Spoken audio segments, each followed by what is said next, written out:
Il n'y a pas de guide suprême hindou qui... Abonne-toi à 360 Face aux News et active les cloches pour ne rien manquer. C'est le modèle politique iranien que la quotidienne Info questionne ce soir. Une démocratie théocratique, un régime basé étroitement sur la contribution des religieux avec un guide suprême qui dicte, j'allais dire, Hussein El-Khayat, la fatwa au président de la République et aux autres dirigeants du pays. Vous n'êtes visiblement pas d'accord avec tout ce qui se dit, cette tentative de justification des restrictions de liberté ou de ce modèle de démocratie à l'iranienne. Parce que même allons sur des pays à côté de l'Iran, par exemple, comme l'Inde. L'Inde qui est très attachée à l'hindouisme. Mais il n'y a pas de guide suprême hindou qui décide à la place. Mais ce régime-là, qui est concentré dans la main d'une seule personne, par finir, c'est lui qui décide pour près de 100 millions de personnes. Et l'objectif et les priorités aujourd'hui, et ce qui exacerbe aujourd'hui la situation et le décalage entre la jeunesse des Iraniens et ses représentants religieux et politiques, c'est le fait qu'ils se plaignent que l'argent ou le financement va pour les intérêts iraniens hors de l'Iran qui sont favorisés par rapport à la population. Quels sont ces intérêts ? Par exemple, jouer sur l'influence des groupes pro-iraniens dans la région. Il est de notoriété publique aujourd'hui que des groupes comme le Hezbollah, le Hamas, les Houthis, qui n'ont aucun moyen, sont financés et armés par l'Iran. Et puis, monsieur, on n'est pas sous sanction comme ça. On est sous sanction comme l'Iran parce qu'ils violent le droit... Oui. Il y a un traité de non-prolifération nucléaire qui est imposé. Qui peut être révisé.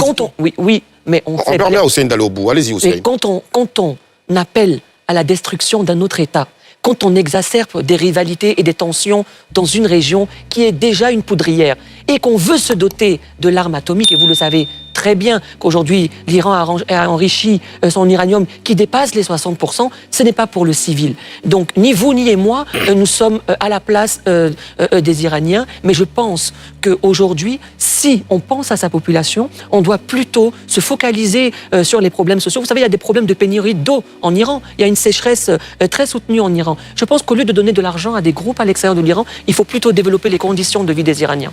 Oui, Timité, avant que le régime islamique ne vienne avec Ruhollah Khomeini, l'ayatollah, qui avait réussi avec le soutien de puissances occidentales, d'ailleurs, on s'en souvient, à renverser le Shah Reza Pahlavi, qu'est-ce qui se passait en Iran ? La République, disons l'Iran, n'est-ce pas, avant la Révolution, était une monarchie. On était dans une monarchie dont je ne parle pas au nom, je précise que je ne parle pas au nom du peuple iranien. Absolument pas. Voilà, vous partagez votre expérience, vous avez fait des études, vous êtes de retour dans votre pays, vous partagez juste une expérience ce soir. Donc, avant la Révolution, nous avions un régime monarchique. Il faut préciser que l'Iran, les tensions qu'il y a actuellement avec l'Occident, ont leur enracinement dans l'histoire. Et pour répondre à Abonne-toi à 360 Face aux News et active les cloches pour ne rien manquer. votre question, lorsque Reza Pahlavi avait le pouvoir, il y avait une dictature qui était en place. Et ça, c'est un fait historique. Oui, absolument. Voilà, qu'est-ce qui s'est passé? Il y avait, avant cela, un État qui avait ses ressources, n'est-ce pas, qui étaient exploitées par des puissances étrangères. Les Iraniens, n'est-ce pas, n'arrivaient pas à profiter de leurs richesses. Une première révolution, je vous dis, une première révolution laïque, qui n'a rien à voir avec la religion, réussit, n'est-ce pas, à faire plier le Shah, à l'époque, qui accepte, n'est-ce pas, de mettre en place un parlement. Et le parlement est mis en place, on glisse d'un État monarchique à une monarchie parlementaire. Alors, un premier ministre, Moussadik, qui avait mené la fronde contre le Shah, est voté, est élu, il met en place une assemblée nationale et il nationalise, n'est-ce pas, le pétrole iranien. C'est l'erreur certainement qu'il n'aurait pas dû commettre. Un coup d'État est fomenté avec la force de puissance étrangère, avec la contribution des puissances étrangères. C'est un fait historique également qui n'est contesté d'aucun historien. L'opération Ajax, menée par les États-Unis et la Grande-Bretagne. Par les États-Unis et la Grande-Bretagne, il renverse le Shah. Le Premier ministre. Et le Premier ministre également. Le Premier ministre est exécuté et on revient à un régime parlementaire, à un régime monarchique très dur. Avec l'aide de ces États-là, pour pérenniser la monarchie, on crée une force qu'on appelle la SAVAK, qui sera l'un des services secrets les plus puissants du monde, jusqu'à ce que advienne la révolution islamique. Très bien. Voilà la situation qu'il y avait. Donc, qu'est-ce qu'on propose aux Iraniens? Et quand je vois la proposition qui est faite, on nous propose le fils de Reza celui Pahlavi. à cause de qui la révolution est arrivée. Donc, finalement, qu'est-ce qu'on veut? On veut retourner à une monarchie, alors qu'on a, si on peut dire qu'il n'y a pas de démocratie, il y a Oui, mais on a moyen de entendu, faire après, à sa démocratie. décharge, on a entendu Abonne-toi à 360 Faso News et active les cloches pour ne rien manquer.